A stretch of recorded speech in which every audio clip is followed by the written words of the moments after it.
Graça e paz, irmãos. É tanta coisa, tira a máscara, põe o microfone, para a filmagem, começa a filmagem. Graças a Deus que estamos aqui, amém? Parece que ontem foi domingo, não sei para você, mas eu tenho a impressão que eu preguei o sermão aqui ontem. Você também acha? Diz amém. Quem falou amém, levanta a mão. Vou começar as perguntas então do sermão que eu preguei ontem.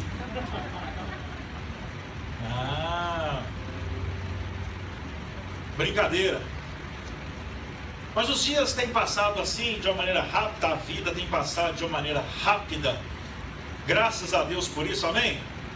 Quanto mais depressa passa, mais próximo nós estamos da morte, amém? Para mim o viver é Cristo, o morrer é lucro. Se você concorda, diga amém. Paulo disse isso, que frase linda, né? Para mim viver tá bom, mas o morrer é ganho, é lucro. Porque Paulo tinha certeza daquilo que o esperava, a razão da sua fé. Paulo sabia o que Deus tinha em reserva para ele no céu. E você precisa ter certeza de que Deus tem algo especial para você no céu, de que Deus preparou um lugar para você no céu, que há um espaço lá escrito o seu nome, amém? Porque é para lá que você vai caminhando, é para lá que nós estamos caminhando. O que te trouxe na igreja hoje de manhã? Responda só para você. Por que você veio aqui hoje de manhã? Tinha muitas outras coisas que você podia estar fazendo, mas por causa desta razão que veio ao seu coração, você preferiu estar na igreja. Parabéns para você, porque quando você escolhe estar na igreja, você escolhe estar na presença de Deus. Quando você escolhe estar na igreja, ao invés de fazendo qualquer outra coisa nesse horário, você honra a Deus colocando Deus em primeiro lugar no seu dia, amém? Deus já nos dá a oportunidade de todos os dias da semana colocar a nossa vida em primeiro lugar. Porque não é isso que nós fazemos? No domingo é o dia do Senhor. Pelo menos domingo eu preciso estar para Deus.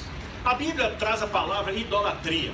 O que é idolatria? É adorar algo na sua vida além de Deus. É tirar Deus do trono da sua vida naquele momento e colocar qualquer outra coisa. Pode ser lazer, pode ser trabalho, pode ser família, pode ser os filhos que Deus te deu. Tudo que a gente coloca no lugar de Deus nos leva a cometer idolatria. Só se você entendeu, para me saber, diga amém. Muita gente entendeu. Não dá para colocar nada, nem os filhos. É lógico, se seu filho está enfermo no dia de hoje, você vai correr com ele para o hospital, você vai ficar em casa com ele.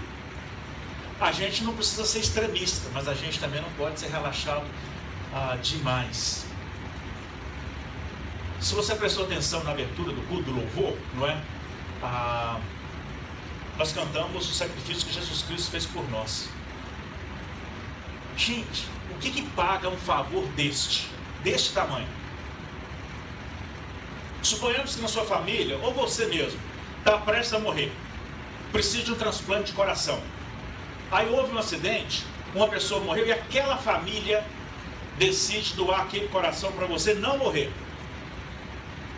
Se você vai ficar muito grato àquela família, diga amém.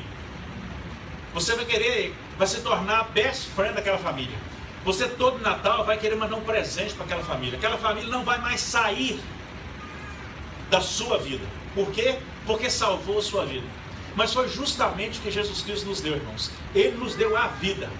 E nós precisamos ser gratos a Cristo. E essa gratidão a Cristo que precisa nos trazer a presença dele, nos trazer a casa dele, nos trazer para a igreja dele.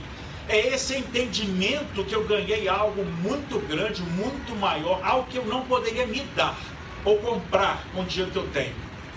Cristo me deu, porque foi isso que ele te deu. Nós somos livres em Cristo Jesus, amém?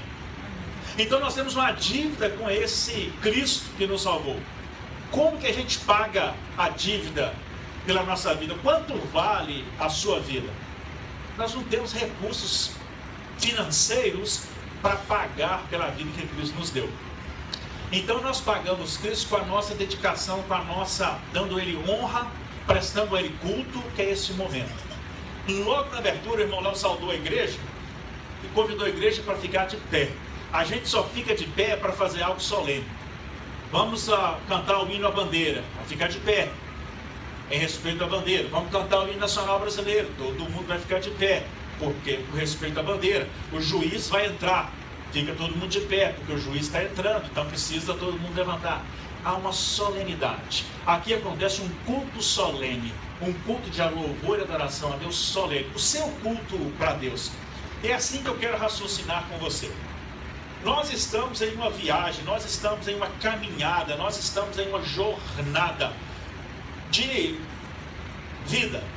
E no final dessa vida, nós podemos e vamos ter dois destinos, céu ou inferno, e o seu destino depende da forma como você vai caminhar. Depende de como você vai andar nesse caminho. Se você andar direitinho, você vai obter a salvação. Mas se você pegar o caminho errado, a destruição. Semana passada eu dei um exemplo aqui da Fórmula 1 e vou dar outro exemplo da Fórmula 1. Estava em casa agora de manhã vendo a Fórmula 1. Há um trajeto, um circuito de muita velocidade, muitas curvas, a estrada é apertada. O piloto precisa saber o trajeto que passar. O piloto tentou passar por um trajeto diferente, o carro rodou, destruiu o carro dele todo, destruiu o carro de mais um amigo dele.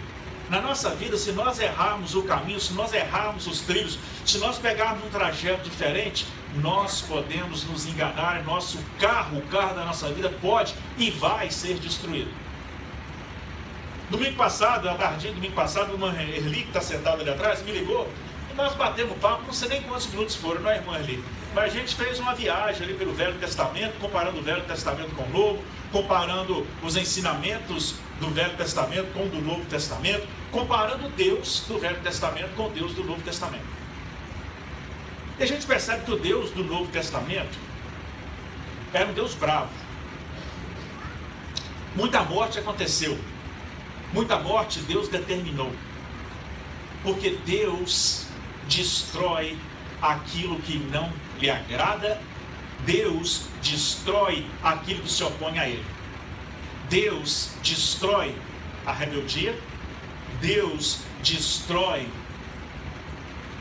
o pecado. Deus tem o seu método e Ele só aceita o seu método. Deus não vai aceitar outro método. Se você tem um aparelho Panasonic, aliás, já tem muitos anos que eu não ouvi falar essa palavra Panasonic, né? Aí você quer comprar uma peça da Samsung para colocar nele, vai dar certo? Pouco provável, porque cada fabricante tem o seu estilo, a sua determinação, os seus limites. Deus também tem os seus limites. Ou é do jeito de Deus ou não é de jeito nenhum. É 880. Com Deus é assim. Não há meio termo. Nunca houve meio termo com Deus. Por isso há tanta destruição no Velho Testamento, por isso o dilúvio veio, por isso Sodoma e Gomorra foi destruído daquele jeito. Quando Deus entendeu então que esse homem jamais vai ser do jeito que eu quero, vai ser do jeito que ele precisa, Deus mandou uma solução, Jesus Cristo. Porque Jesus Cristo morrendo, então não é que eu não vá pecar, mas quando eu pecar e quiser ser salvo, eu vou a Ele, confesso meus pecados, peço perdão, e se eu mudar de vida, o meu caminho, a minha estrada vai ser restaurada, eu vou poder seguir, amém? Então é sempre uma viagem e ela não tem como a gente fugir dela. Nós temos tempos de duração diferentes da viagem. Esperava-se, ou a gente cresceu com a falsa ilusão de que os velhos morreriam primeiro, porque era mais comum, não é? Hoje em dia não. Está morrendo gente de toda idade, está morrendo gente de todo jeito e por todas as razões. A viagem de muita gente tem simplesmente acabado. Antes do tempo que nós imaginávamos que acabaria. A viagem da minha vida e da sua vida pode acabar amanhã, hoje, a qualquer momento. E a gente tem que estar preparado, irmãos, agora, para ir para o céu. Nós vivemos uma batalha espiritual muito grande. O inimigo quer nos desanimar. O inimigo desanima várias pessoas. Muita gente começa a andar com Cristo. Eu pedi para que esse verso ficasse na tela, porque essa mensagem é muito forte. Porque muita gente começa a caminhar com Cristo e aos poucos vai se desiludindo com Cristo. Agora eu pergunto para você, Cristo desilude alguém? Cristo engana alguém? Não, Ele nunca mentiu, a palavra dele não mente. Nós que criamos expectativas erradas. A culpa é sempre sua. É sempre sua culpa. É você que não vigiou e orou. É você que não cuidou da sua vida espiritual. É você que não se preparou. É você que foi relapso e relaxado em relação à sua vida espiritual. Nunca a culpa é de Deus. A culpa vai ser sempre sua. As pessoas do Velho Testamento e as pessoas do Novo Testamento não tinham nas suas mãos uma Bíblia como nós temos, que conta toda a história, passado, presente e futuro. Nós temos. A culpa e a responsabilidade é sempre sua. Amém? Concorda? Quem concorda, diga amém. Você não tem que concordar, mas se concorda, diga amém, não é? A responsabilidade é sua, não é de ninguém mais, não é de papai e mamãe, não é do pastor da igreja, não é da igreja, a responsabilidade é sua. Porque você que sabe o que você faz de segunda a sábado em casa. Quando você está aqui na igreja, a igreja sabe o que faz para você, mas a responsabilidade é sua. Quero convidar você a abrir sua Bíblia em Marcos capítulo 6, e eu quero dar boas-vindas a um casal de visitantes que está lá atrás, tá? Sejam bem-vindos em nome da igreja, em nome do Senhor Jesus, é um prazer tê-los aqui. Aniversário da semana, nós tivemos Cássio, Josiane, Gislene e Melissa. Esqueci de alguém? Não. Que Deus possa abençoá-los e multiplicar os anos de vida na presença dele, amém? Vou orar por vocês aqui antes da nossa mensagem. Também uma nota triste, a irmã Rosângela, né, perdeu a avó essa semana para o Covid no Brasil. Morreu ontem, a 1h da tarde. Ela, uma senhora de 86 anos, que não saía de casa por causa do Covid, ainda assim o Covid chegou lá, de alguma maneira. Ore pela vida da irmã Rosângela, ela estava muito triste por causa dessa situação. Ela disse, houve uma melhora no quadro da saúde da avó, ela tinha esperança que tudo fosse ficar bem. Mas a vida é assim, irmãos. Quando a gente pensa que tudo está bem, ela muda. Ela muda. E nós precisamos estar preparados. Marcos capítulo 6, nós vamos ler só os primeiros versículos como introdução. Eu quero fazer um passeio com você pelo capítulo 6. Você mantém então sua Bíblia aberta. Nós estamos estudando o livro de Marcos, né, nesses tempos na nossa igreja, porque nós cremos que a fé vem pelo ouvir e ouvir a palavra de Deus. E fé é tudo que nós precisamos para permanecer no caminho. A fé é o músculo, né, é a força que nos mantém ligada a Cristo. Também nós sabemos que pela palavra, se conhecereis a verdade vos libertará. Libertará de qualquer engano, libertará de qualquer confusão. Então nós estamos estudando a palavra para aprender da palavra. Então vamos ver os primeiros versículos. Não dá para ler o capítulo todo, mas vamos ver os primeiros versículos para que a gente possa sintonizar. Jesus retira-se para Nazaré. E partindo dali, chegou à sua terra. Os seus discípulos seguiram. E chegando o sábado, começou a ensinar na sinagoga. Muitos ouvindo-os admiravam, dizendo, de onde lhe vêm essas coisas? E que sabedoria é essa que lhe foi dada? E como se fazem tais maravilhas por suas mãos? Não é este o carpinteiro, filho de Maria, irmão de Tiago, e de José, e de Judas, e de Simão? E não estão aqui conosco suas irmãs? E se escandalizavam-se nele. Jesus lhes disse, não há profeta sem honra senão na sua terra, entre os seus parentes e na sua casa. E não podia fazer obras maravilhosas ali, somente curou alguns, poucos enfermos, impondo-lhe as mãos. E estava admirado da incredulidade deles, e percorreu as aldeias vizinhas ensinando. Vamos orar. Pai Santo, obrigado por este culto até aqui. Tudo tem sido para o Senhor, Deus. Receba o nosso louvor e a nossa adoração. Obrigado pelos irmãos que estão aniversariando, fizeram aniversário durante essa semana. Que o Senhor os abençoe, que o Senhor os fortaleça, que o Senhor os proteja. Que esse novo ano que cada um deles começou com o Senhor, seja um ano de vitórias espirituais, vitórias em todas as áreas da vida, vitórias no crescimento e na aproximação e no crescimento da intimidade com o Senhor. Que eles terminem esse ciclo desse ano mais fortes com a sua fé. Guarde-os em cada dia desse ano, Deus. Pai, que o texto dessa palavra que foi lido possa ser agora ministrado para cada um de nós. Que o Teu Espírito Santo nos fale ao coração. No nome do Senhor Jesus. Amém.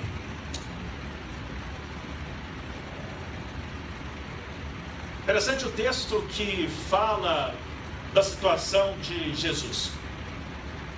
Pensando em nosso contexto de aceitação e rejeição, não é?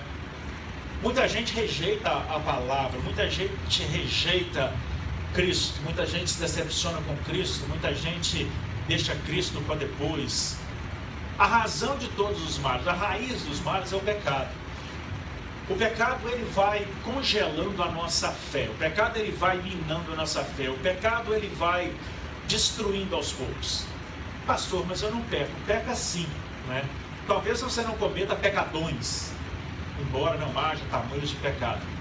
Mas aos poucos o pecado, como a poeira, vai entrando pelas gretas, o pecado vai achando gretas em nossa vida e ele vai entrando. Porque pecados, eles podem ser de sentimentos, eles podem ser de atitudes, eles podem ser por omissão. Há vários tipos de pecado. Por pensamento. Então nós precisamos vigiar e a cada dia, fazer uma limpeza do nosso ser, jogando o pecado para fora. Além de fazer essa limpeza, nós precisamos cultivar a fé. Quem aqui plantou alguma coisa na primavera ou no verão desse ano? Tem uma planta em casa que tem que cuidar. Tem que cuidar todo dia, não é? A quantidade certa de água, a quantidade certa de sol, tudo na medida certa. Tem que limpar. A fé é da mesma maneira. Nós vemos aqui, logo na introdução desse capítulo, que Jesus foi rejeitado na sua cidade. Jesus Cristo, ele deixou a sua cidade, ele foi para Cafarnaum, lá ele foi batizado, João Batista viu o Espírito Santo descer sobre ele em forma de pomba. Jesus foi levado pelo Espírito para o deserto, onde foi, depois de 40 dias sem comer, jejuando, ele foi tentado pelo diabo. O diabo tentou Jesus com 3 coisas que nós também somos tentados: posse, poder e prazer. Nós somos tentados com isso todos os dias. E o que nos leva a pecar são essas 3 maneiras, 3 formas, 3 sintomas negativos da vida humana.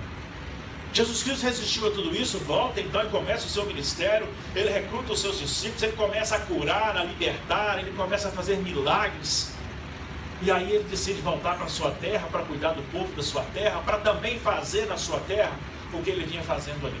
Chega, quando dá no sábado, ele vai para a sinagoga para ensinar, e as pessoas começam a olhar para ele e falam: quem é esse cara? De onde que ele está falando essas coisas? Onde que ele aprendeu isso?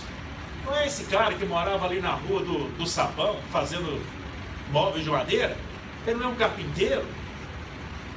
Como é que agora está vindo com essa sabedoria toda aí, fazendo essas coisas aí, e rejeitaram Jesus? Aqui há 2 lados da moeda. Eles podem ter rejeitado Jesus por incredulidade, ou simplesmente pela lógica. Como assim? Esse camarada saiu daqui, era carpinteiro, a única coisa que ele sabia fazer é uns tamboretes. E agora ele volta pregando assim, falando assim, que negócio, tem algo errado aí. O ser humano tem essa tendência de rejeitar aquilo que ele desconhece, não é mesmo? Quem aqui é de cidade pequena no Brasil? Aí na cidade pequena, quem mora lá, aí alguém vai, sai da cidade pequena, passa 3 semanas na cidade grande, volta completamente mudado, não é verdade? Antigamente eles iam para São Paulo e voltavam com aquele rádio de todo tamanho no ombro, né? Volta transformado. Jesus Cristo voltou transformado e as pessoas não gostaram daquilo que viram.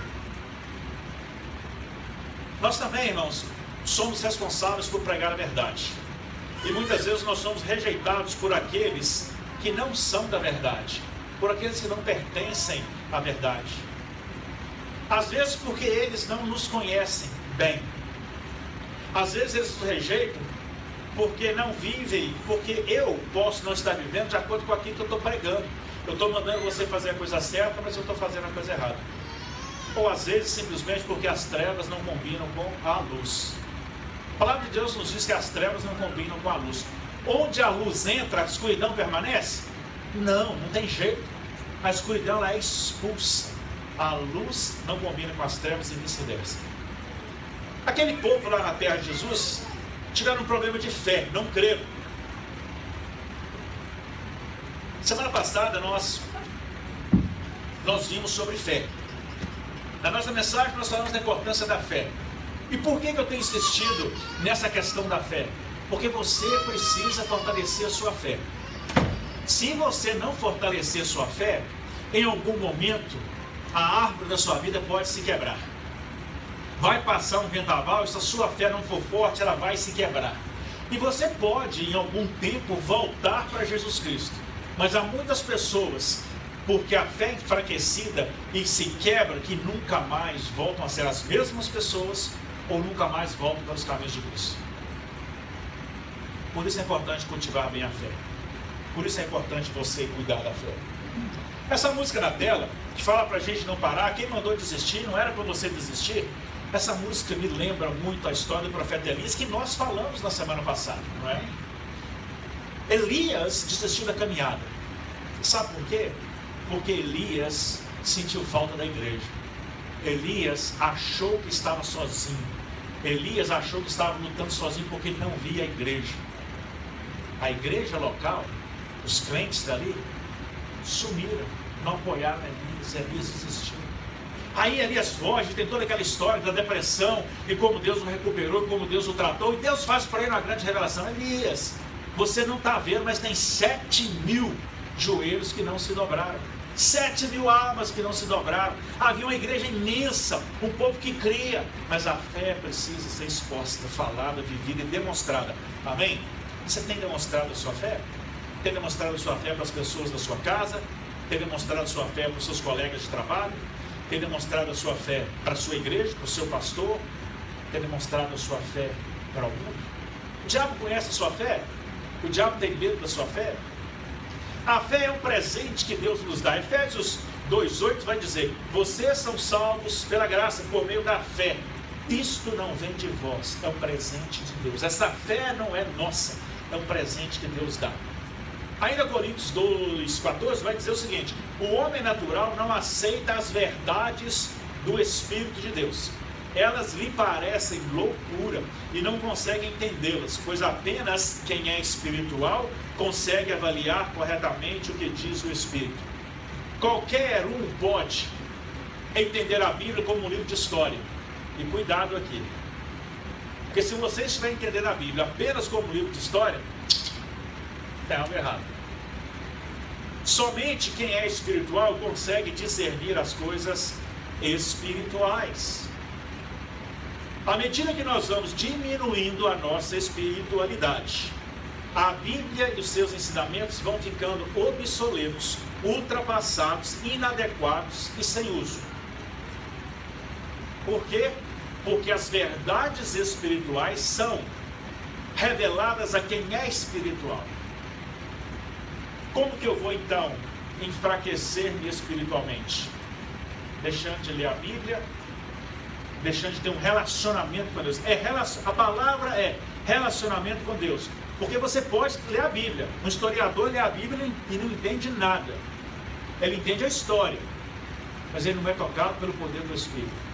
É o seu relacionamento com Deus e com o Espírito Santo que vai te manter fortalecido espiritualmente. Conheço várias pessoas que se permitiram enfraquecer espiritualmente e hoje já não conseguem entender nada mais daquilo que é espiritual. Relativizou tudo que é espiritual. Por quê? Porque a revelação não é do homem, a revelação vem de Deus. Como anda o seu relacionamento com Deus?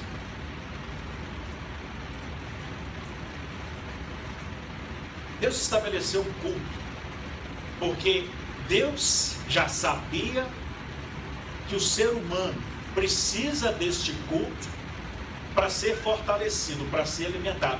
Porque à medida que eu vou falando com você, e muitas das minhas palavras vão confrontar você, você não vai gostar de todas elas, mas o Espírito Santo está trabalhando na sua vida em algumas áreas.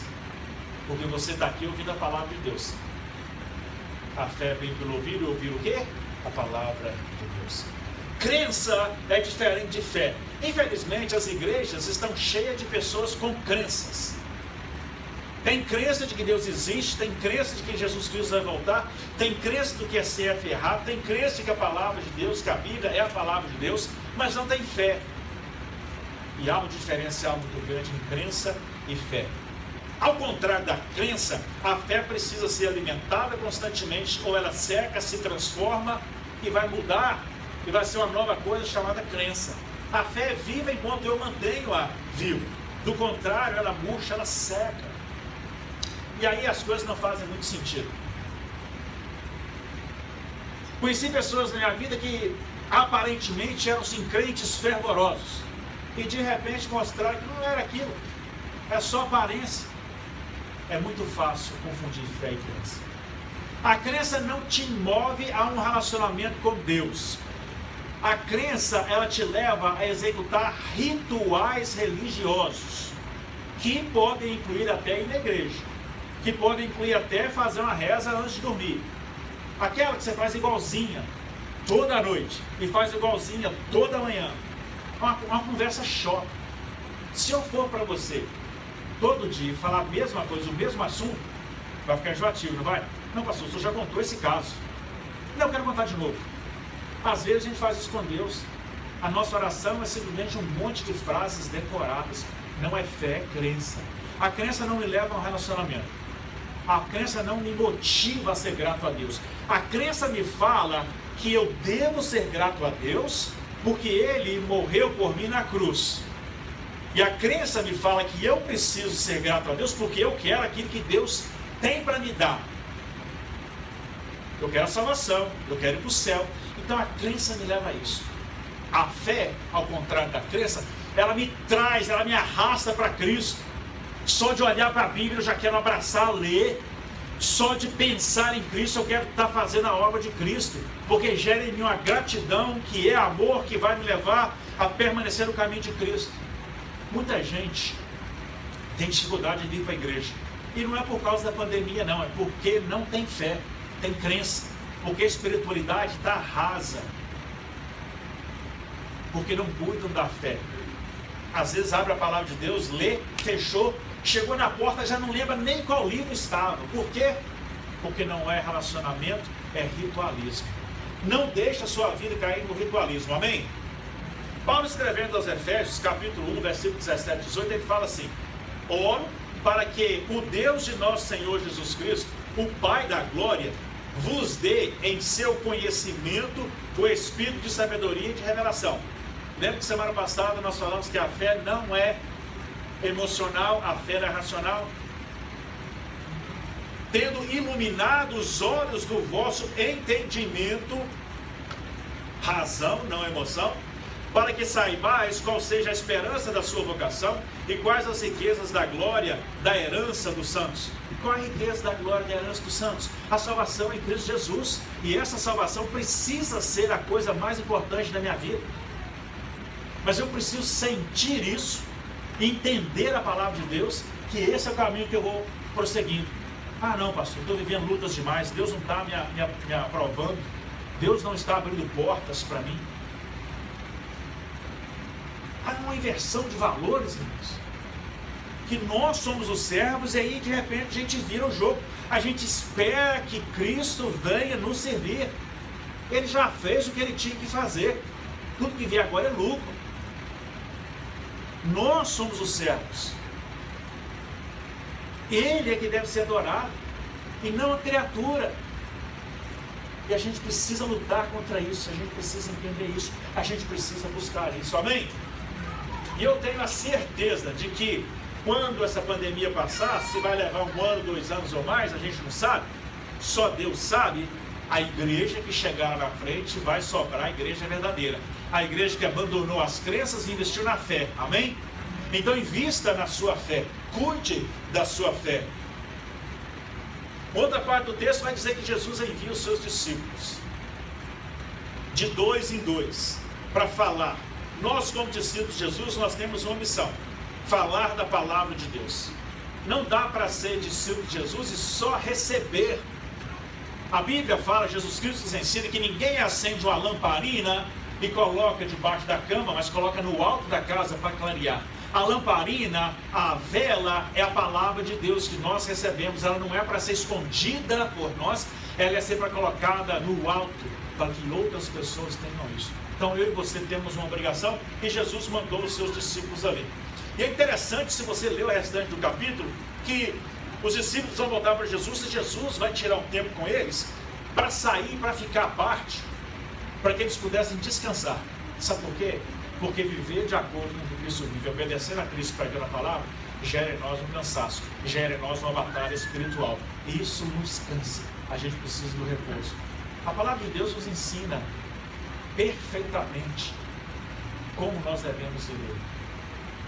A palavra de Deus nos convida a exercitar a nossa fé. há uma luta muito grande, maior que você, com tudo que acontece aí fora. Todo dia você é convidado a escolher. E há uma tentação muito grande para que você aceite aquilo que o mundo tem para oferecer, para que você troque a sua fé pelas coisas que o mundo tem para oferecer. O diabo está por aí lançando dúvidas na cabeça de muita gente. O diabo, parte dele, parte da nossa própria natureza, tem começado a amar demais as coisas do mundo.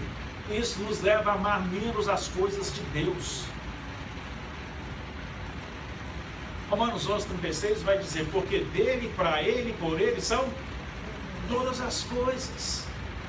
Mateus 6:33 vai dizer: buscai primeiro o reino de Deus, e todas essas outras coisas, ou seja, as nossas necessidades básicas, nos serão supridas. Salmo 127 fala: se o Senhor não edificar a casa, em vão trabalha os que edificam. Se o Senhor não guardar a cidade, em vão vigia a sentinela.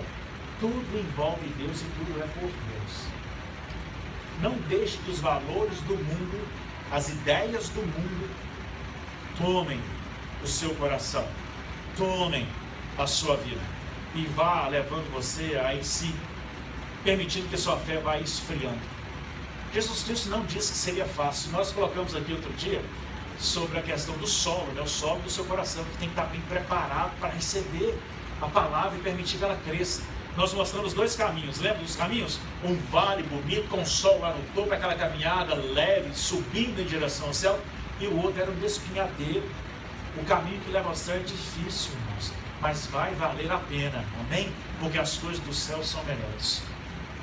Há uma outra mentira que o diabo está lançando por aí, irmãos.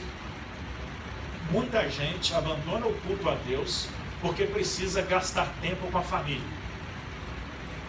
Família é importante? Muito. Família é presente de Deus? Semana passada nós apresentamos uma criança aqui. Tem que ter tempo para a família e tempo para Deus? Sim. Pode tirar do tempo de Deus para a família? Não. Nem para qualquer outra coisa. Aí a pessoa, porque não tem conhecimento da palavra, não tem conhecimento da verdade, ainda não foi livre porque não conheceu a verdade ainda, começa a inverter valores. Eu vou pegar a minha família aqui, eu agora vou dar um tempo para Deus, eu vou cuidar da minha família, porque é a minha família. Tem lógica? Isso? Tem. Tem explicação isso? Tem. Faz sentido? Faz. É errado? Dependendo do ponto de vista, não. Mas o que é errado é colocar a minha família no lugar de Deus. Aí eu pego a minha família, coloco a minha família no lugar de Deus, e aí a minha família começa a ter problemas, o meu casamento começa a dilacerar, meus filhos começam a ser rebeldes, muitos problemas vão acontecendo e eu faço o quê? Vou pedir ajuda a Deus. Agora Deus vai ajudar se eu conseguir entender que, opa, peraí, não estou te honrando mais. Eu preciso trocar isso. Às vezes, irmãos, nós substituímos Deus pelo trabalho. Não, mas eu tenho contas a pagar, não porque eu preciso trabalhar, porque isso, porque aquilo, que eu tenho que voltar para o Brasil, e um monte de desculpas a gente pode criar. Quando você coloca qualquer coisa na sua vida acima de Deus, você está expondo isso à destruição. Você está... Leu na Bíblia já que Deus tem ciúmes. Aliás, tem até uma música que fala: tem ciúmes de mim. Deus tem ciúmes, irmãos. Pastor, mas como fazer sentido de tudo isso? É verdade, em um sermão só não tem condições de levar você a fazer toda essa caminhada para chegar a esse entendimento. Então, isso que eu estou falando aqui, eu estou jogando sementes para que você cultive essas sementes aí, permita que aquilo que eu estou falando aqui cresça no seu coração, e o Espírito Santo de Deus virá e vai revelar para você essas verdades, amém? Não troque Deus por coisa alguma. Vida passageira. Eu já fui bem jovem, e hoje não sou tão jovem assim. Já vi e vivi, experimentei muitas coisas. Já brinquei com o Senhor, já troquei o Senhor por outras coisas, já coloquei a minha vida na frente da vida do Senhor, da adoração ao Senhor, já coloquei meus estudos, já coloquei família, já coloquei profissão, já coloquei tudo. Não funciona, irmãos. O que funciona é Deus em primeiro lugar. Amém?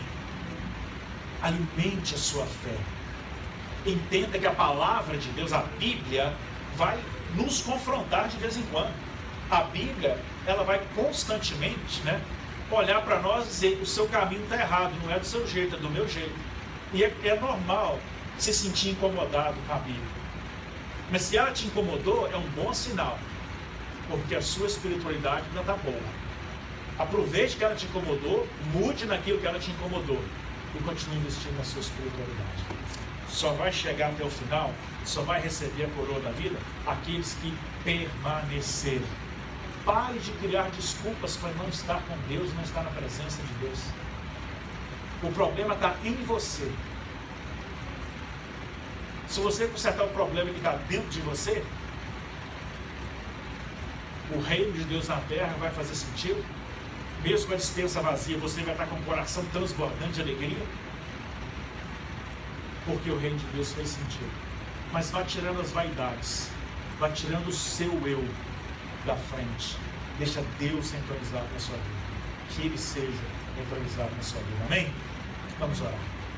Pai Santo, obrigado pela Tua palavra ministrada. Palavras são apenas palavras. O Espírito Santo precisa ir em cada coração e transformar as palavras em entendimento. Que nós sejamos transformados pelo Teu poder, que nós sejamos transformados pela Tua palavra, que nós sejamos transformados pelo Senhor. Que a nossa fé seja uma fé viva e não algo repetitivo e não um monte de crenças. Que nós possamos entender que a palavra é viva e eficaz. Que a graça do Senhor Jesus Cristo, que o amor insondável de Deus Pai, que as divinas e santas consolações do Espírito Santo seja com esta igreja, Deus, e seja com todo o Teu povo espalhado pela face da terra, desde agora e para sempre. Amém. Que Deus te abençoe e te guarde. Ame a Cristo, obedeça a Cristo. Ter fé é cumprir aquilo que Cristo determinou. Ter fé é aceitar aquilo que Cristo determinou. Ter fé é amá-lo cumprindo os seus mandamentos. Que Ele te dê uma semana super abençoada.